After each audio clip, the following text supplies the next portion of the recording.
It's a high-tech conversation. And a low-tech topic.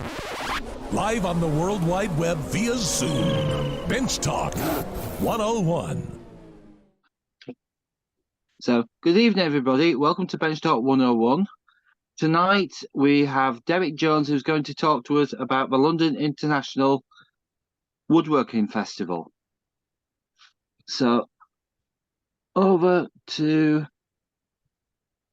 Derek. Okay. Well done, Paul. It took me about a year to get my head around the title as well. God knows who dreamt that up, but it seemed like a good idea at the time. London International Woodworking Festival. I can say it quite quickly and quite comfortably now, but it took me a while to get there. Jeffrey still gets it wrong every time we talk about it. He calls it something different every time. But that's Jeffrey. If you know him, you know where I'm coming from. I'm not too sure how much people know about it, but it came about just before lockdown as a response to Mike Hancock at Classic Hand Tools winding down their European Woodworking Show, which was without doubt, in my opinion, the best woodworking show we had out there. If you're into hand tools and those kind of crafts, and not necessarily a show that was geared around stack 'em high and sell them cheap power tools, which a lot of other shows are about. It really did give you the opportunity to get hands-on with tools and you know, spend some quality time in nice surroundings. So we did it as a response to that. And the first year, Mike was very helpful. Gave me some pointers how to set it up, who to speak to, who not to speak to, what made a good mix, because it obviously he had quite a few years at doing the European to get it up and running, and just put me in contact with right people. If I didn't know them, he would organise them. And Mike that first year took over one half of our hall because of their stockist of Veritas, Lee Valley, lots of other brands, and sort of took care of half of it. I did the other half. As you know, last year, who did we have? I've lost my screen now. Matthias, you came over to do a course back then, didn't you? Oh, I certainly did. Yeah, 2019, and we ran courses before the show, in the week leading up to the show, and the show ran on the Saturday and the Sunday straight after, a week full of courses. I think last year we had, last time we had Chris Schwartz. Who did I had? Mark, Harrell. Who else did we have? I can't remember now. Such a long time ago. But those were the two main courses I remember. If I've missed somebody off, I'm going to be embarrassed afterwards. But those are the two I remember from back then. Don't forget, it's 2019. This year, similar format. Mike, Classic Hand Tools, heavily involved. So we've got all of the brands and the tools that Classic Hand Tools cover or hold in stock. They're bringing over or invited over people from Lee Nielsen. There's a rumor. Now, don't quote me on this, but Mike did say we might even get Tom over, which will be great. We know they're sending a couple of their minions, but there's always a chance that Tom might come over. He likes coming to London, apparently. So we might see Tom for the show. He's bringing over, and I've got a little list on my other screen, all the people that are attending and have got stalls in our bazaar, which is on Friday and Saturday. We've got Lee Nielsen, Lost Art Press, which will be Chris and Megan will be there. Mark Harrell is staying for the show after his course. Ian Parker, some of you are familiar with Ian Parker, furniture maker, works a lot with Classic Hand Tools. James Mersel, Windsor Workshop. Israel Martin from Spain, Nigel Melfi Plains. I've never met Nigel Melfi, so I'm looking forward to meeting him if he does make it. Michelle Oreo makes, as Mike says, the best hand-stitched rasps in the world. It's a lot to live up to, isn't it? Richard Arnold. We've got the Veritas guys are coming over. International Boat Building Training College. They're always good to speak to, do some good techniques. Suffolk Wood Veneers. So if you want to buy some cheap veneers or some inlays, they're the guys to go to for that. Helen Welsh. Some of you will know Helen. She's from the London Furniture School. She won't be demonstrating or doing anything. We've just said to her, come along, pitch up, put a tent up, put a bench up and try and get yourself some students onto her courses. Who else have we got? Sean Hellman, Skelton Saws, needs no introduction there, I hope. Odie's Oil, they're a new one. St. John Starkey and Bryony Roberts, you might know them on Instagram as the Quiet Workshop. They're furniture makers, contemporary stuff. Oscar Rush, hand forged edge tools, axes and things like that. Phil Edwards from Philly Plains, Rubio Monaco, Southern Fellowship of Woodworkers, they're coming up. Furniture Makers Company, who are the worshipful company, the guild company just down the road from us. Some chants are called Low Fat Rubo, G-Sharp Tools, Festal and Lamello. Festal, Lamello, I've been speaking to Shane. Is it Shane?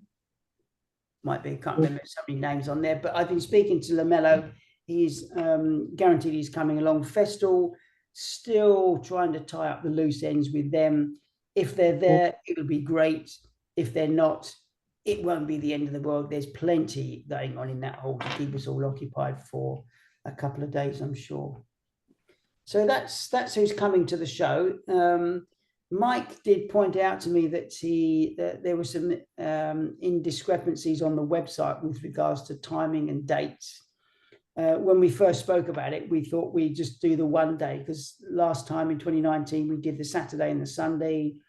Sunday's always a bit of a damp day as far as shows are concerned, because all the fun happens on the Saturday, and Sunday's a bit more relaxed, and vendors don't generally like doing Sundays because it's not as profitable. If you can condense all those sales into one day, they can minimize their outlay and get home to their families, which is what we all want to do on a Sunday. So we cut Sunday out of the equation this year. And most of our vendors will be coming down Thursday or Friday to set up. And we've just offered tickets from midday onwards on the Friday as a preview. So if you're around, if you're doing a course with us between Monday and Friday, just wander into the hall after midday and you'll see people setting up anyway, Thursday, Friday, if you're there for courses. Yes, but general public can buy tickets for Friday entrance from midday onwards, and again, a separate ticket for all day on Saturday. So on the Saturday, same template as last year, we'll have seminars, which are free. They'll take place in our classrooms upstairs in the school. And they are run just like mini lectures, really. There's no fee for those. You don't need to sign up. You just got to, if it's a really popular one, squeeze in the room, find a seat, sit down, enjoy the talk. It'll last for best part of an hour, I would imagine. I've said to all the people that are doing those courses, they take longer than you think. So don't talk for too long, because there'll be a lot of Q&A and conversation at the end. So give yourself 20 minutes to do a talk. 10 minutes to get people in and sat down, 20 minutes to do some questions, and it takes you another 10 minutes to get most of the people out the door. We've tried to time them so we don't get any overlap. Now, there's no point me putting on Chris Schwartz to do a talk, because he'll be quite popular. Everyone will go and see Chris, and no one will go and see anybody else while they're talking, which is really bad for someone's self-esteem. Let's be honest, we wouldn't do that to anybody. So we structured it so there shouldn't be any overlap with the talks, and that way, if you, not only that, but as customers, you get a chance to see everybody.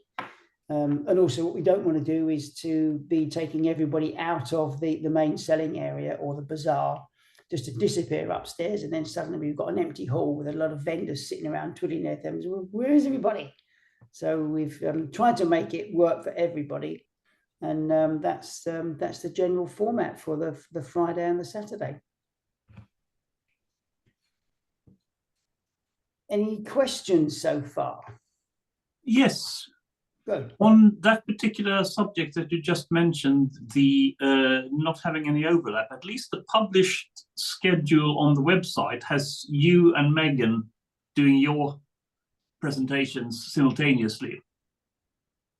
Correct. Yes, you're absolutely right, Matthias, because which is a bloody shame, because I want to catch both of them.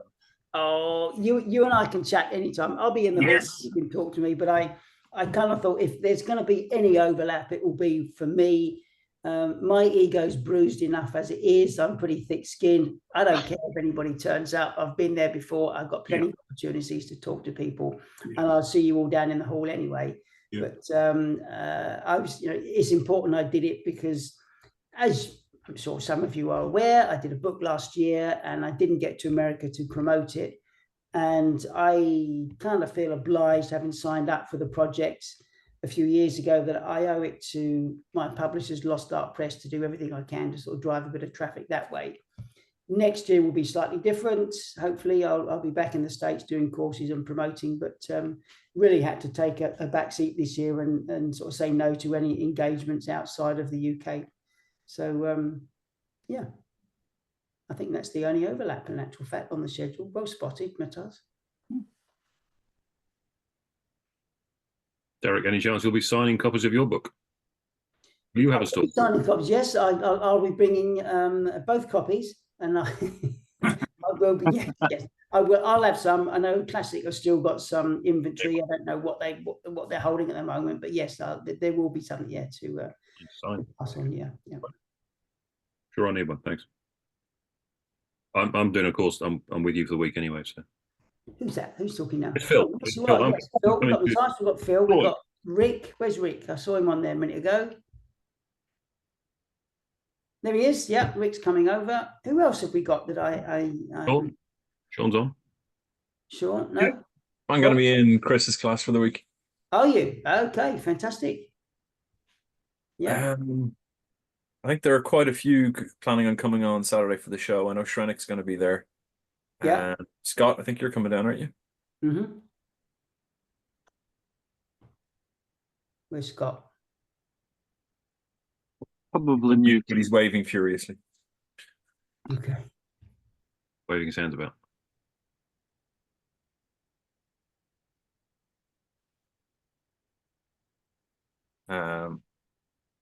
Yeah. Did you already mention that Richard, I think, are you still coming down? And Shrenik's going to be there as well. No, but Richard has a stall as well. Richard's an attraction, not just an attendant. Yeah, I'll be there, Sean. Yeah. Yeah. And you're bringing that chair that's just over your shoulder, aren't you, by the looks of it? Yes. Did you get my message? Yeah. I don't know. I can't remember. I did hear about it. I think, where did I get that message from? Probably from Mike, I think. I spoke to Alex the other day. Yeah. To cut a long story short, a very, very close friend of mine, who's not at all well, surprised me the other day with a gift, which was a Welsh stick chair that I'd expressed a great deal of interest in a few years back when I noticed it in her front room.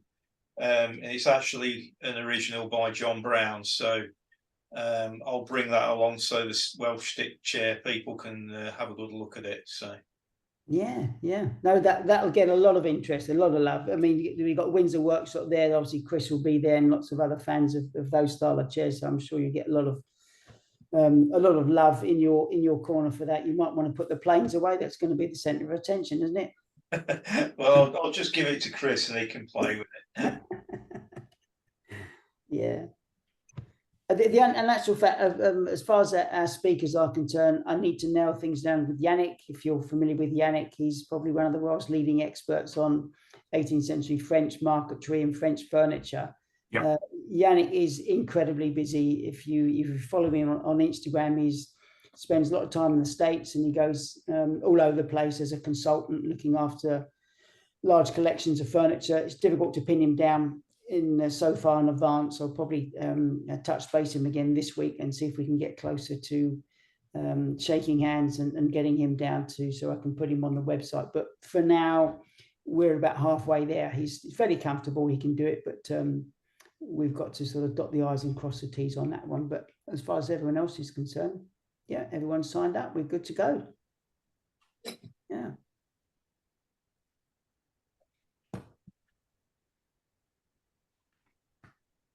You might want to put your... Yeah, I've seen some adverts around about social media and stuff like that. Unplugged Woodworkers. I've had people have posted on it saying they're going. Can't remember. That's good. One of the groups that Shrenik runs, Dovetails group, he posted on that, and there's a few people coming from that as well. So even with social media itself, there's a kind of a wee branching out thing going along, and like people are advertising it and people are making the effort to come along. Good. I mean, there'll be an email that I'll send out to all the vendors this week, just asking them, send them some of the artwork of the logo, just to use that in their social media, just to keep drip feeding all those channels with the image, because well, we all know that it takes a few times before we actually got a call to action. So if you're out there, if you want a copy of the logo, just email me, let me know, and I can send it to you. You can use it in your feeds or whenever else, promote it. I trust everyone to use it as intended, no fee for it. Do what you can, because at the end of the day, yes, it's my name above the door, but it's your show. You know, I put it on for everybody else. I don't really get that much time to enjoy it. I'm so busy running around.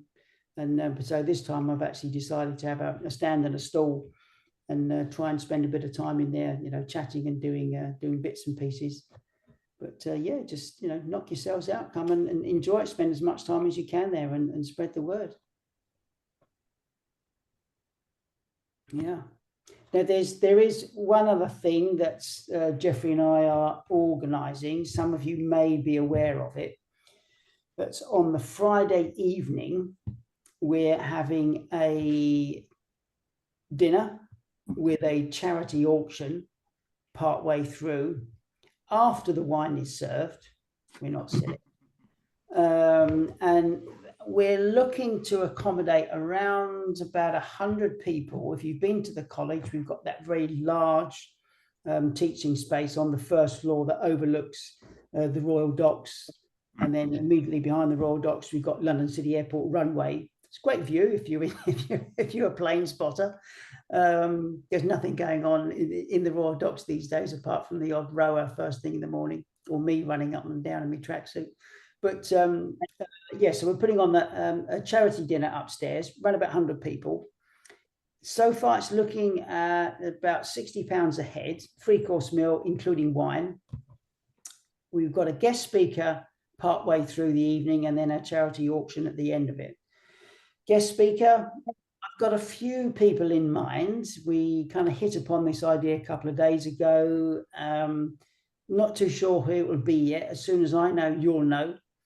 And the idea is that we raise money through the auction. The ticket price for the meal will just cover the cost of the meal, but we'll try and earn some money out of the charity auction.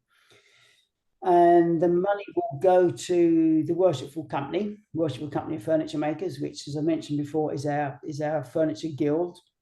They will hold that pot of cash, and it will then be made available to any education establishment for that age group of learners, not university students, but younger learners who are engaged in furniture making.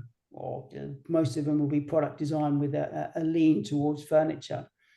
And what they'll be able to do is to apply to the Furniture Makers Company and say, hey, I want to take the kids for a trip to such and such a museum. The coach is going to cost 300 quid. Can we draw down some money from the fund? And the Worshipful Company will look at their application and say, yeah, we've got 10 grand in the bank. There's £300 for you, and distribute that money on a sort of one-by-one basis, and have to sort of assess and approve those. It's early days quite how that would work, but I believe the furniture company have got some experience in doing that anyway. So that's the purpose of the meal afterwards. We've got a few good things which we know we'll be able to put into the auction for sale. If anybody has got anything which you would like to donate to the sale, you won't get anything back from it, apart from a good feeling that you've done something useful or done something beneficial to people you're probably unlikely to ever meet. And it's just another way of sort of feeding our interest in the interest in the subject to the next generation. I mean, it's something we've all come across over the years. I mean, I was at the magazine every month, it seemed there was another college closing, and everybody I spoke to said, oh, it's going down the pan, who's going to do it after me? And you said, well, you're absolutely right. If we don't do something physical to make those changes and put something in place to get the next generation interested, well, you're absolutely right, there won't be anything there. So I believe we've all got a sort of joint responsibility to make sure that we look after it and put something in place for those youngsters that are coming along. What sort of things are you looking for that auction?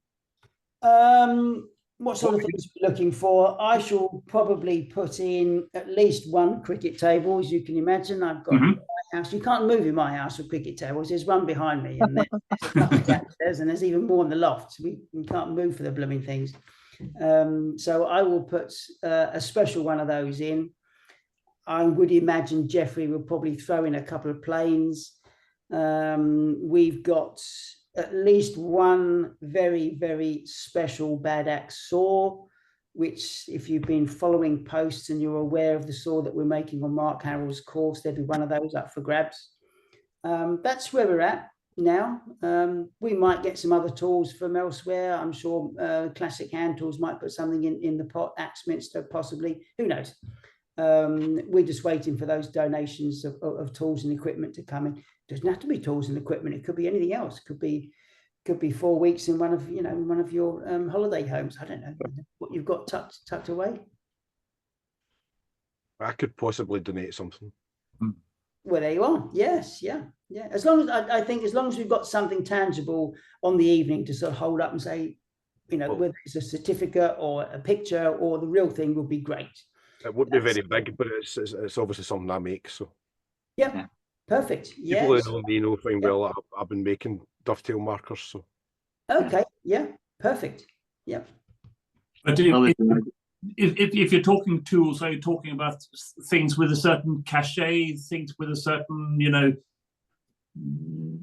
special stuff, or? I think if we just said, would anyone give me 50 quid for my record number 5? Exactly. People are going to go, we're going to nod off halfway through. Yes. So it's got to be things, I think, that will tickle people. They've had a couple of glasses of wine. Can we get them to pay over the odds for something special?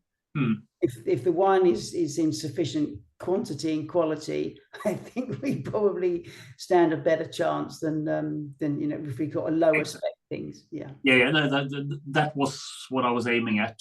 Yeah. Okay. And Yeah, course, there comes a point, if anybody's been sort of sat through those auctions, it's great fun, but there's a limit to how many times you can get the room going.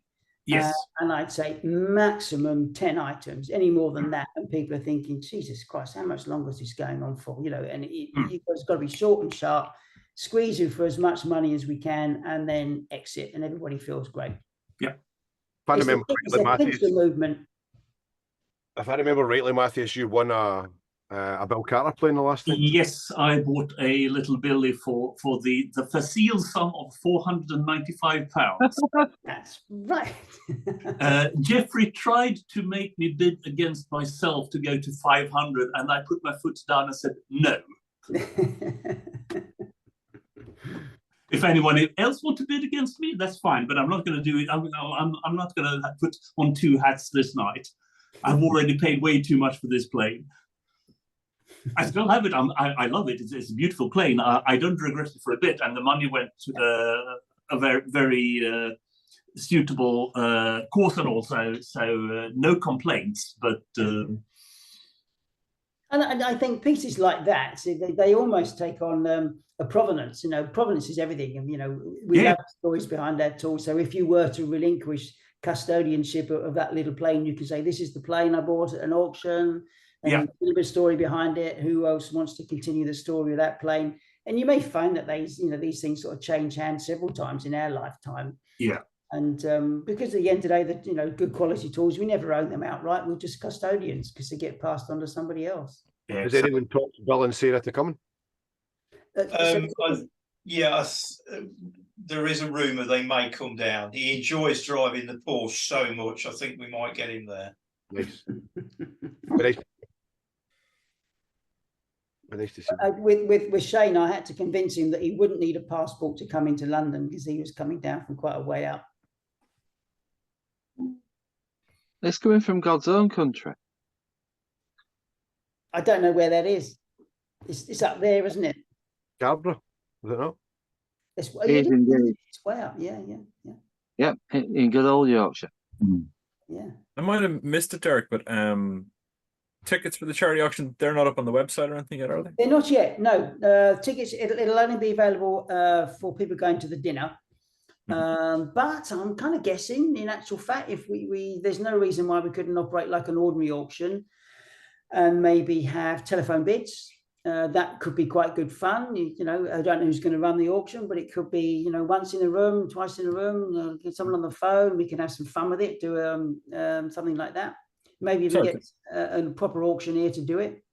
To rephrase, I'd love to go. I'm wondering how I get my name on the list. Okay. Oh, okay. Right. If you're there for the week, or you're coming on the Friday, then we'll advertise those as soon as we got it nailed down. Great. The cost and the numbers. I know we can squeeze 110 people in that room if we need to.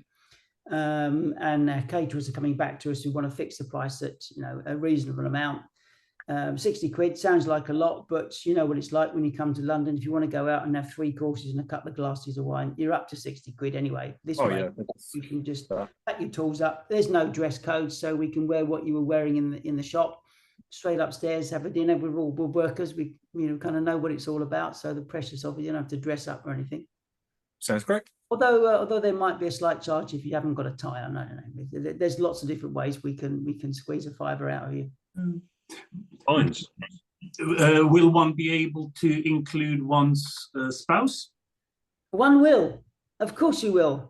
Spouses, spices are all. Everybody is welcome. You know, we're what's the phrase? Is EDI, where equality, diversity, and inclusion. That's the popular phrase at the moment, and we embrace that as a principle. I'm not entirely sure, because that might be the night she has got a theatre ticket for. But which show did you say? The show? I forget. No, it's I think it's a Harrell Pinter play, possibly. Okay. If it's a night of the auction, Matthias, I think you might have to organise another theatre ticket as well. Yes, exactly. Yeah, so that's it in a nutshell. If you've got any questions and they occur to you after we've finished our session together, just fire me an email. I'm notoriously bad at responding immediately unless I've got it in front of me. It's a bit of a joke at work that I only look at my emails on a Friday. So if it's urgent, don't even bother, because you won't get a response until Friday. And what I usually find, all the stuff that isn't important kind of takes care of itself. But yeah, but I'll do my best to come back to you straight away if you've got a question. But yeah. So Derek, is there any actual still availability on any of the actual courses? There is. There's a couple of spaces. I had a cancellation yesterday on Ian Parker's, so I think there's two or three spaces left on Ian Parker's. The limit on that is 8, but I'm sure if we went to 9 or 10, he's not going to be too upset. But yes, there's a couple of places on Ian Parker's. Saw sharpening, we've got 6, possibly 8 on the saw sharpening course with Mark Harrell. I don't know why it hasn't been as popular this time round. When we ran it first year, it sold out, boom, just like that. It just went faster than Chris's course, believe it or not. It was so popular. This year, slow burn. And to be honest, that's why we went over to using the bog oak.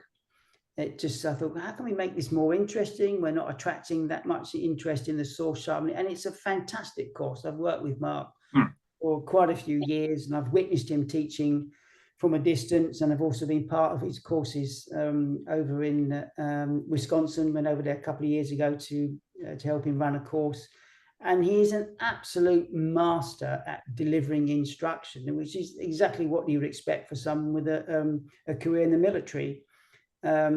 He's got it's just a natural teacher. Just breaks things down into small bite-sized chunks, gets you to watch him do it. You do it yourself with him watching you, and then he walks away and you get on with it. And people are sharpening. I'm not too sure how fine a tooth they go down to, but they start knowing nothing about saw sharpening or tooth geometry. And after those 5 days, they've restored their own saw, they've repaired a couple, they've fired a few plates, and they're quite able to look after and tune their own set of saws. And it's not a huge leap of imagination to think, well, naturally, if I can do it to my saw, there is such a demand for a saw sharpener in the UK that I'm surprised no one has set themselves up as a saw doctor. Myself included, I think, maybe if this all goes pear-shaped, I just might set myself up as a saw doctor, because I'll have more work than you could possibly do. I'm sure Richard's got some contacts will probably back me up in this, but the saw makers in Sheffield, they don't want to sharpen saws. They want to sell you a saw. They don't want to sharpen the one you've already got. They want to sell you one off the rack. Even though they're quite capable of sharpening saws, they don't want to do it. And I can understand that. You know, there's a real sort of commercial common sense behind that decision.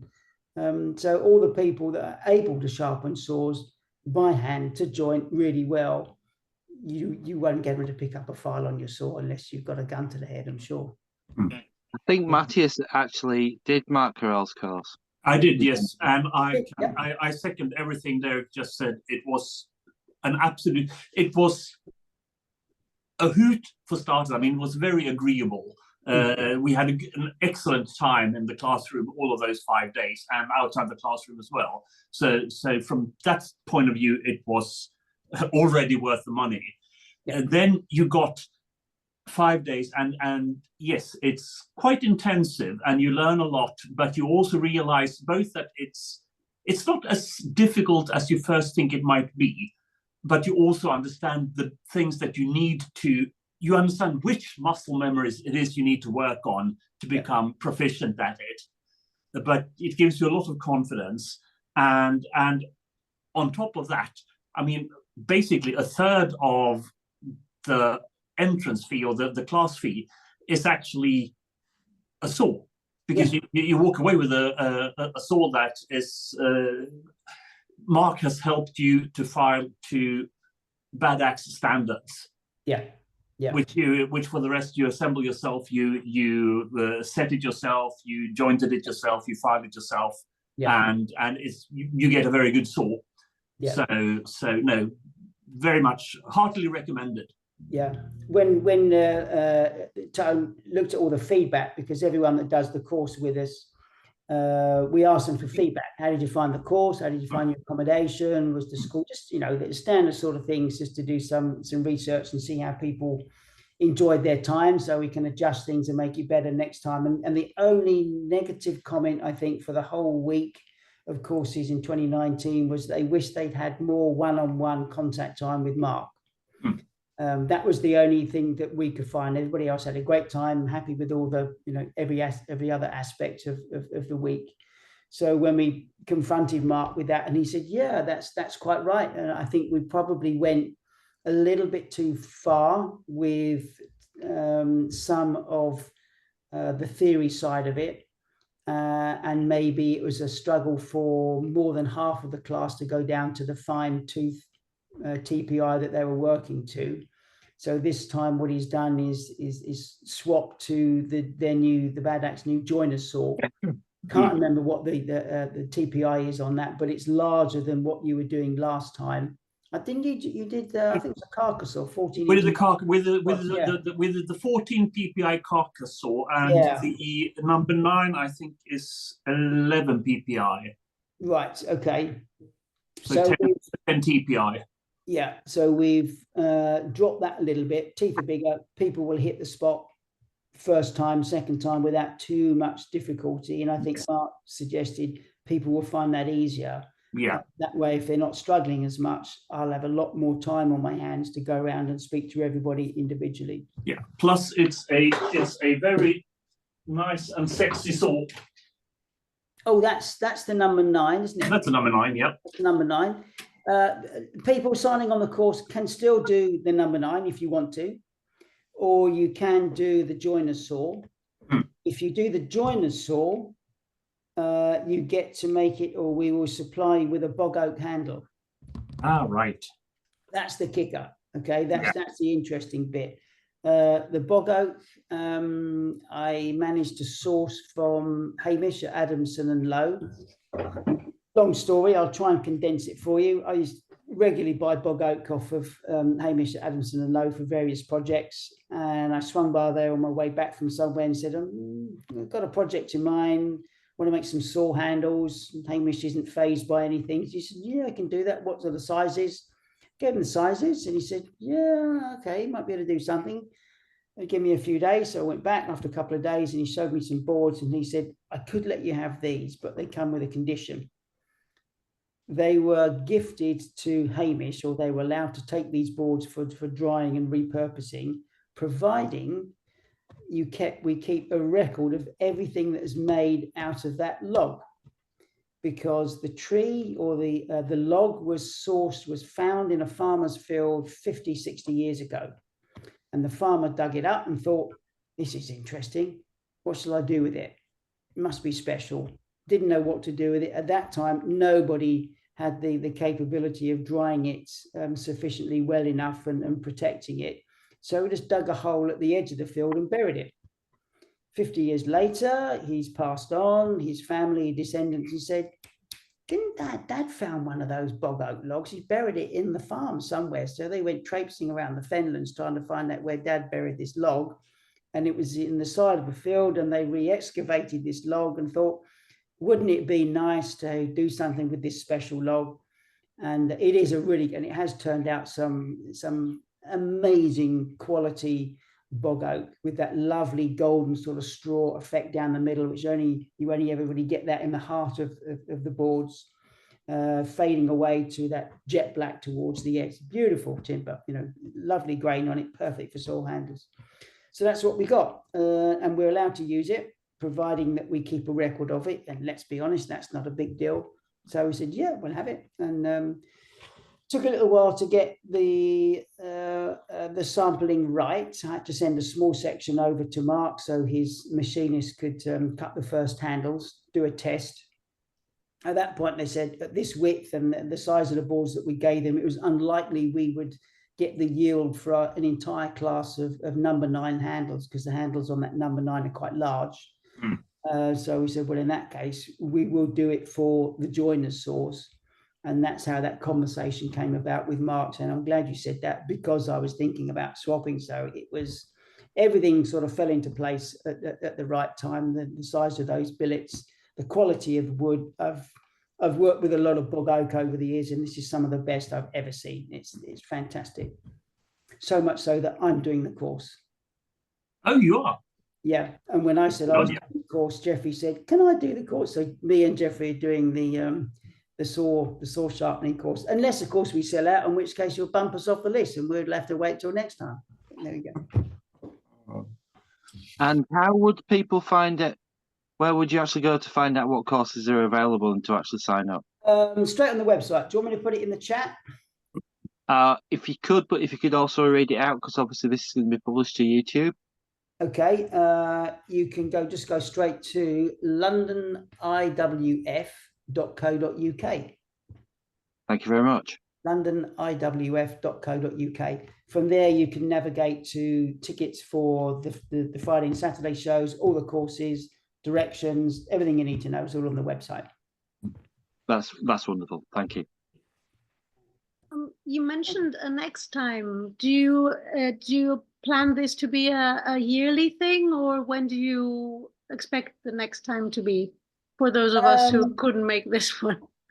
I do intend for it to be every year, certainly next year.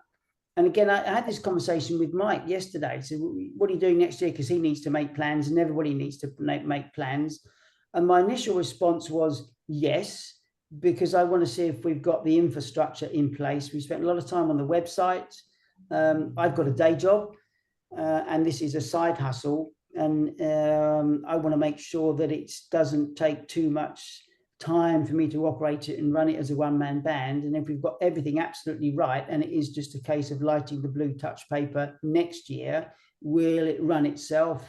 Now we've done the heavy lifting and got it all up and running, then yes, there's no reason why it wouldn't be an annual event. If we find that next year it's as much work as it has been this year, because it's a shame we had that break, because once you get that momentum going, to suddenly lose it, it's now, oh God, here we go again, and it's a big effort to get it running. if it is, as I say, a case of just lighting the blue touch paper next year, there's no reason why it couldn't be an annual event. And what we like about that is that means if we do the charity auction and the dinner every year, we can top up that fund and make sure that stays topped up year on year, so students aren't disadvantaged if they happen to be studying in a period where there isn't that. It's almost like a little bursary where there isn't that fund available to them. Did you stick your email address in the chat then, Derek? I don't think I've got your email address. And do that. That's the website, and you can get me.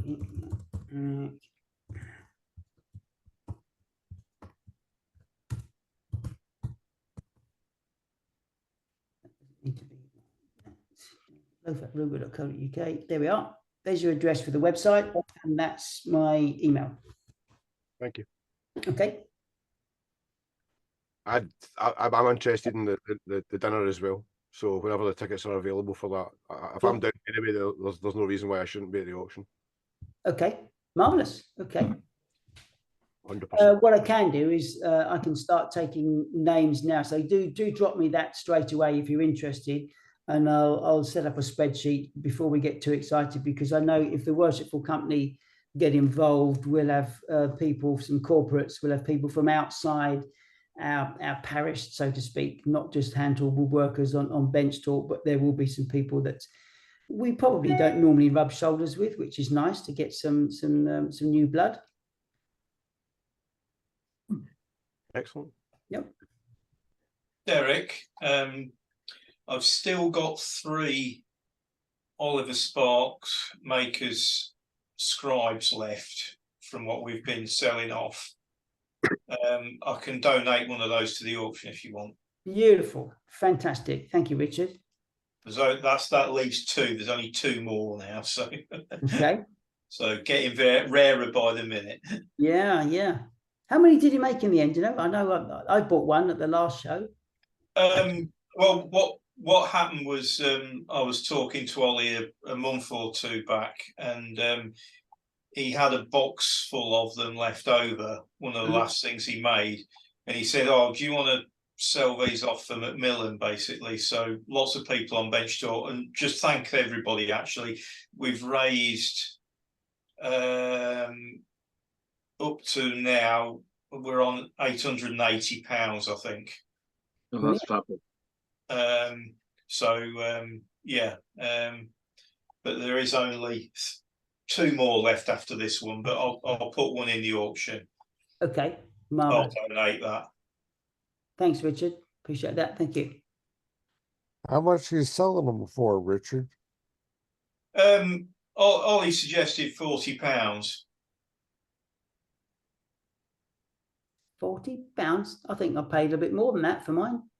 Yeah, they were dearer than that. Yeah. He said if it's for charity, he said 40 would be enough. So we've been selling them for £40. And they're lovely. Very, very lovely. I like me. Only 3 left. By the time of the dinner, it could be only 1 left. The last one in the world. Could be the last one. That's what we want. That's what you want, isn't it? 2 more people listening want to buy one. There will be no more, I'll tell you that.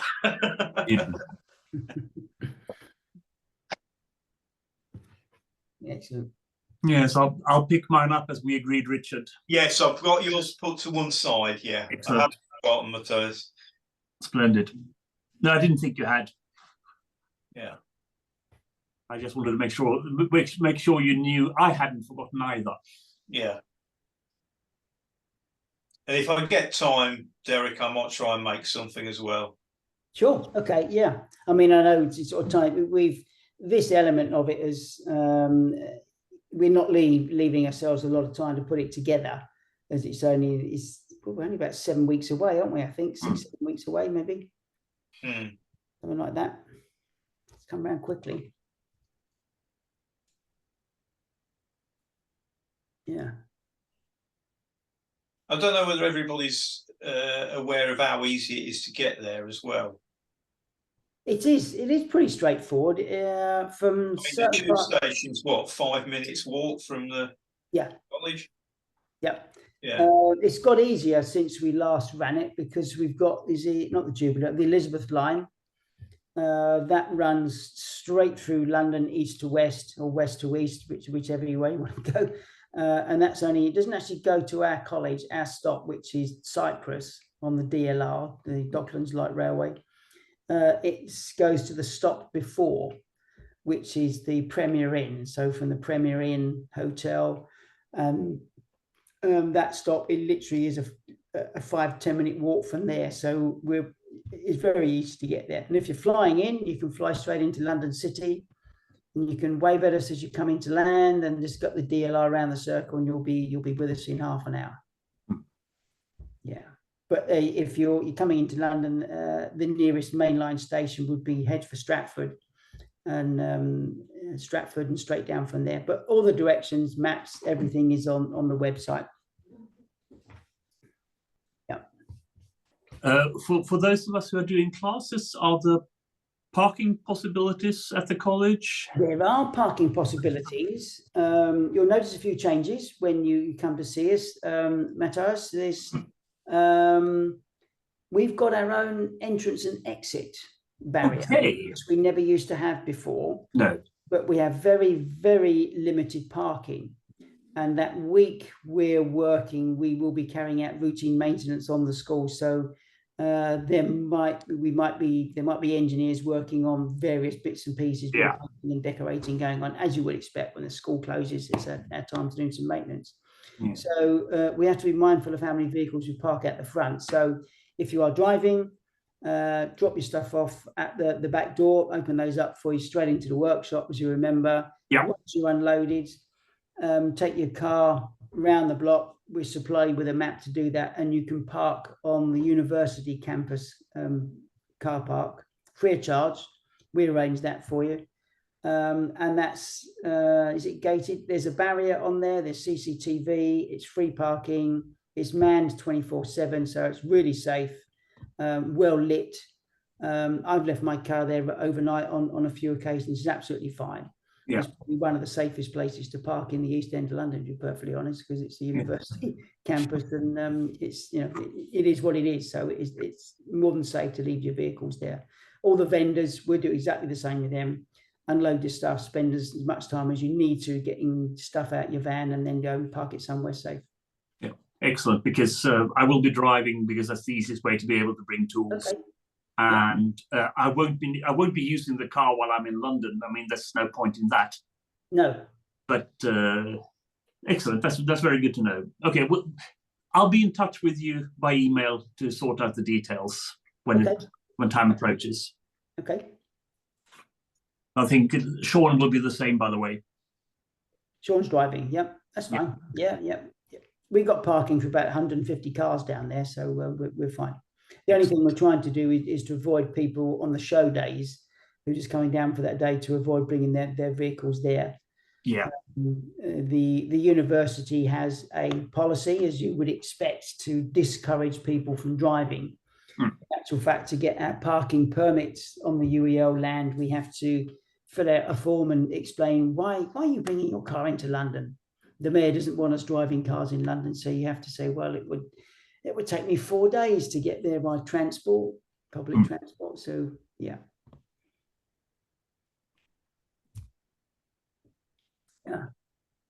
What's coming in there? I've got to get back to it. Okay. So have I covered anything? Is there anything else I can help you with? Or Paul, is there anything else you want me to talk about while I'm here?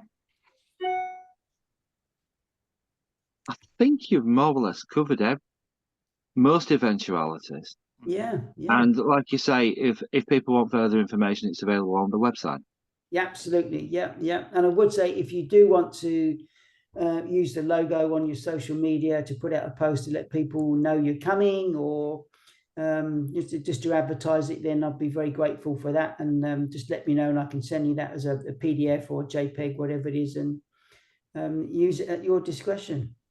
Derek, is there any on-site catering? Oh, yes. Okay. You know me, I wouldn't go anywhere where there wasn't a No, I don't like going hungry either. Yeah. Okay, thank you. Yes, there is. On-site catering on the day. we will have I don't want to give it the wrong impression, but our school canteen is actually really, really good. All the food that we prepare for our learners is done on site. We don't bring anything in, and we've got some really good chefs in there. And I will be speaking to them to make sure that we've got a range of food there. It's going to be probably a meat course and a vegetarian course. Okay, that's certainly good. Whether that extends to vegan, I don't know. But it's going to be a meat course and a veggie course with, whether it be teas and coffees, undoubtedly. If you're actually on a course doing something, I'll supply you with all the tea, coffee and biscuits you can ever want between Monday and Friday. We won't be supplying you with anything other than that for the course, but there is a Costa there. And I suggest on those days that you're coming in for the course, just pick something up from there's plenty of eateries around that you can get a grab and go on the day. Sometimes, I'm not too sure if the university is open, you can go over to the university canteen and use their facilities. Again, it's perfectly edible, good stuff. It's not like school dinners from the old days. It's quite sophisticated now by those standards. Great. May I suggest you might actually do a meat course and a vegan course? Well, yeah, automatically it'd be vegetarian. Vegetarian. Well, I said whether it extends to vegans, I don't know. But we have, our school dinners is one meat, one veggie. Yeah. All the major food groups are covered, so you got all your proteins, all your starch, everything's there. So it's a nice, healthy, balanced diet. Excellent. Yeah. And we even do things like jam, roly-poly, and custard, so that that'll take you back a little bit. And sometimes I feel like I'm living the dream when we get jelly and custard. With a big dollop of cream on as well. Oh, I don't think you won't. Oh, it is you won't get a dollop of cream. And not some chocolate Swiss roll in the jelly as well. Yeah, there's all. If you've got any requests, I can always have a word with the caterers and say we have that Unfortunately, I won't actually be making it down there myself. Okay. But I'm always up for a trifle made with chocolate Swiss roll. Okay.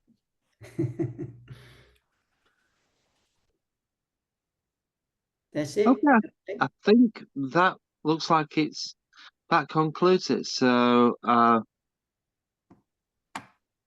good luck, Derek. I'm sure you won't need it. And a toast to absent friends and the bench. Absent friends and the bench. I'll drink to that. Take care, everyone. Thanks for having me, and I'll try not to leave it so long next time. Thanks, Yeah, Derek. please don't don't be a stranger, Derek. Yeah. Cheers. Take care, everyone. Nice to see you. Okay. Bye. Good day. Bye. Thanks, Derek.